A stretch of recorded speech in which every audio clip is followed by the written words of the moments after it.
नमस्कार, आप देख रहे हैं जनता शो। मेरा नाम है विवेक शर्मा। चीन इन दिनों लगातार गलवान घाटी में छिपकर गीदड़ भभकी दे रहा है। हर रोज चीन और चीन का मुखपत्र ग्लोबल टाइम्स की ओर से कोई ना कोई विवादास्पद बयान सामने आते रहते हैं। हर बार युद्ध के नाम पर चीन हमें 1962 की लड़ाई याद दिलाता रहता है, जिसमें धोखे और छद्म युद्ध की नीति से चीन ने उत्तर पूर्व के राज्यों पर हमला कर दिया और वो करतूत किया जो एक योद्धा तो कतई नहीं करेगा। लेकिन जब चीन इन बातों को याद करके फख्र करता है तो इतिहास ने चीन को कुछ ऐसे घाव भी दिए हैं जिसको चीन शायद याद करने से भी डरता होगा। चीन से हम 62 की लड़ाई भले ही हारे हों, लेकिन 5 साल के अंदर चीन को 3 बार हमने भी पटकनी दी। आज बात उन्हीं युद्धों में से पहले युद्ध की। बात 1967 नाथुला पास और चोला पास की है। हिंदी चीनी भाई भाई ये नारा तो आपने बहुत बार सुना होगा। इसी नारे और अपने भोलेपन में भारत उन दिनों खोया हुआ था। तभी 1962 की लड़ाई चीन ने छेड़ दी।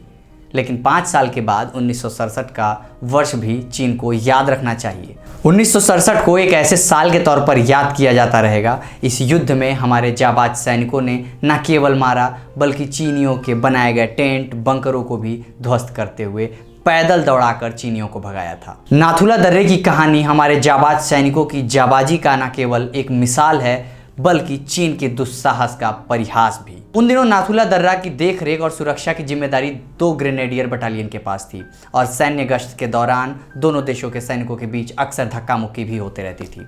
सितंबर 11, 1967 को ऐसी ही एक धक्का मुक्की की घटना के बाद नाथुला से सेबुला के पास के बीच में भारतीय सेना ने तार बिछाने का फैसला किया। इस काम का चीनी सैनिकों ने विरोध किया, लेकिन भारतीय सेना नहीं मानी। इसके बाद चीनी सैनिक तुरंत अपने बंकर में लौटे और देर बाद सीमा पर गोलियों की आवाज़ें सुनाई देने लगी। चीनी सैनिकों की ओर से जवाबी कार्रवाई हुई थी और वे मीडियम मशीन गन से गोलियां बरसाने लगे थे। पहले 10 मिनट में हमारे लगभग 70 सैनिक शहीद हो गए, लेकिन इसके बाद भारत की ओर से जो जवाबी हमला हुआ और वो हमला इतिहास बन गया, जिस अतीत को चीन शायद भूलने लगा है।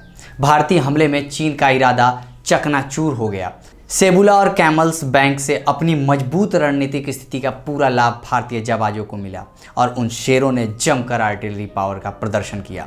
इस गोलीबारी ने चीनियों के बंकरों को नेस्तो नाबूद कर दिया और खुद चीनी आकलन के अनुसार भारतीय सेना के हाथों 400 से ज़्यादा चीनी सैनिक मारे गए थे।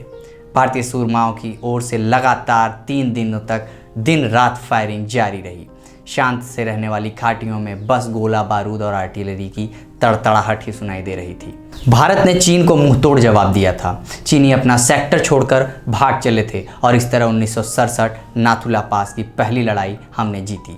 15 सितंबर 1967 की तारीख में दोनों देशों के बीच वरिष्ठ अधिकारियों के मौजूदगी में शवों की अदला बदली हुई। 1967 की अगली लड़ाई दूसरे भाग में देखते रहिए जनता शो। मेरा नाम है विवेक शर्मा। अगर आप ये वीडियो फेसबुक पर देख रहे हैं तो जनता शो के फेसबुक पेज को लाइक करें। अगर आप ये वीडियो यूट्यूब पर देख रहे हैं तो जनता शो यूट्यूब चैनल को लाइक और सब्सक्राइब करें। इस तरह की तमाम खबरों और जानकारियों के लिए रुख करें जनता शो वेबसाइट जनताशो.com का। देखते रहें जनता शो। धन्यवाद।